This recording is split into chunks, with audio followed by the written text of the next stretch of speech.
آمنے سامنے دو کمرے تھے اور کہکہوں کی آوازیں اسی طرف سے آ رہی تھی۔ حال کے اختتام پر دونوں کمروں کے دروازے چند انچ کے قریب کھلے ہوئے تھے۔ اس طرف بھی ایک کمرے سے نسوانی کہکہوں کی آواز سنائی دے رہی تھی۔ ماسٹر ہوچن نے سمونے کو اس طرف بڑھنے کا اشارہ کیا۔ سمونے نے ابھی 2 ہی قدم اٹھائے تھے کہ وہ دروازہ کھل گیا اور مادام اوتو کو باہر نکلتی ہوئی نظر آئی۔ عمر 50 کے لگ بھگ رہی ہوگی مگر بڑی حسین عورت تھی۔ اس کے ہاتھ میں شراب کی بوتل تھی۔ دروازے کے باہر پہلا قدم رکھتے ہی وہ سمونے اور پھر ماسٹر ہوچن کو دیکھ کر اچھل پڑی۔ اے کون ہو تم لوگ؟ وہ چیخی۔ ماسٹر تیزی سے اس کی طرف لپکا۔ اوتو کو چیختی ہوئی دوبارہ کمرے میں گھس گئی۔ اس نے دروازہ بند کرنے کی کوشش کی تھی مگر ماسٹر ہوچن نے بڑی پھرتی سے پیر دروازے میں پھنسا دیا تھا۔ سمونے نے صورتحال کی سنگینی کا اندازہ کرتے ہوئے ایک بھاری صوفے کے پیچھے چھلانگ لگا دی۔ میں نے راہداری کی طرف چھلانگ لگا دی۔ دائیں طرف کا دروازہ ذرا سا کھلا ہوا تھا اور کہکہوں کی آوازیں اسی طرف سے آ رہی تھی۔ میں نے پیر کی زوردار ٹھوکر سے دروازہ کھول دیا۔ کمرے کے اندر کا منظر بہت شرمناک تھا۔ تان موہ ایک لڑکی کے ساتھ بیڈ پر گتھم گتھا ہو رہا تھا۔ دونوں کہکہے لگا رہے تھے۔ دروازے پر لگنے والی میری ٹھوکر خاصی زوردار تھی۔ ان دونوں نے مڑ کر دروازے کی طرف دیکھا اور پھر لڑکی کے حلق سے خوفناک چیخ نکل گئی اور پھر دوسرے ہی لمحے اپنے آپ کو تان موہ کی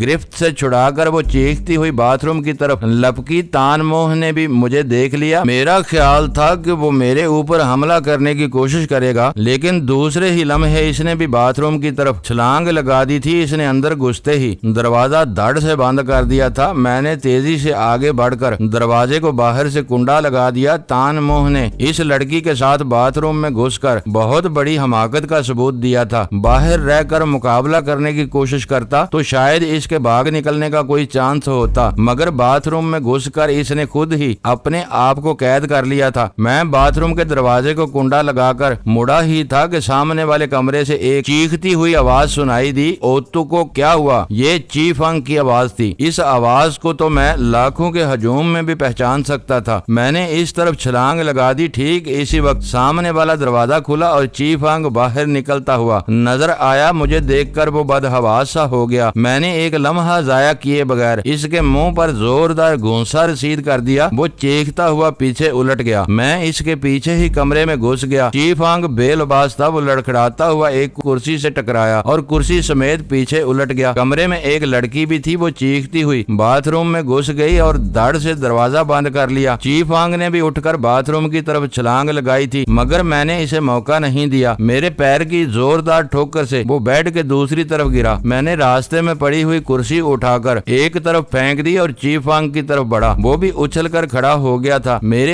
ایک ہاتھ میں اگرچہ خنجر تھا مگر اس نے خنجر کی پرواہ کیے بغیر چھلانگ لگا دی۔ اس کے پیر کی ٹھوکر میرے خنجر والے ہاتھ پر لگی۔ خنجر میرے ہاتھ سے نکل کر ڈریسنگ ٹیبل پر جا گرا۔ وہاں پہلے سے چی فنگ کا پستول بھی رکھا ہوا تھا۔ چی فنگ نے سنبھلتے ہوئے مجھے سائیڈ کک لگانے کی کوشش کی مگر میں نے وہ کک کلائی پر روک لی اور جوابی حملہ کرتے ہوئے اسے زوردار فرنٹ کک رسید کر دی۔ وہ چیختا ہوا بیڈ پر گرا۔ میں اس پر دوسرا وار کرنے کے لیے پر تول رہا تھا کہ وہ سانپ کی طرح بڑی تیزی سے رینگتا ہوا بیڈ کے دوسرے کنارے پر پہنچ گیا اور ڈریسنگ ٹیبل کی طرف ہاتھ بڑھا دیا۔ وہ غالباً اپنا پستول اٹھانا چاہتا تھا مگر اسی لمحے میں نے اس پر چھلانگ لگا دی اور اسے ٹانگوں سے پکڑ کر پیچھے گھسیٹ لیا۔ تاہم پستول کی بجائے میرا خنجر اس کے ہاتھ میں آ گیا تھا۔ اس کی دونوں ٹانگیں میری گرفت میں تھی۔ اس نے اپنے کندھے اوپر اٹھاتے ہوئے خنجر سے حملہ کر دیا۔ میں نے اس کی ٹانگیں چھوڑ کر وار روکنے کی کوشش کی مگر کامیاب نہ ہو سکا۔ خنجر کی نوک میرے بازو کے مسل پر خال چیرتی ہوئی نکل گئی۔ اس کے ساتھ ہی چی فنگ نے میرے سینے پر زوردار ٹھوکر بھی رسید کر دی تھی۔ میں کراہتا ہوا پیچھے الٹ کر بیڈ سے نیچے گر گیا۔ میرے سنبھلنے سے پہلے ہی چی فنگ نے اٹھ کر میرے اوپر چھلانگ لگا دی۔ اس نے خنجر سے حملہ کیا تھا مگر میں نے اس کا وار روک لیا اور دونوں ہاتھوں سے اس کی کلائی موڑنے لگا۔ بہت عرصے بعد چی فنگ سے میرا اس طرح مقابلہ ہوا تھا اور میں یہ اعتراف کرنے میں کوئی جھجک محسوس نہیں کرتا کہ چی فنگ میں بے پناہ طاقت بھری ہوئی تھی۔ اس کی باہوں میں فولادی قوت تھی۔ اس عرصے میں نے بھی اگرچہ مسلسل پریکٹس کی تھی مگر اس وقت تو مجھے واقعی دانتوں پسینہ آ گیا تھا۔ خنجر کی نوک میرے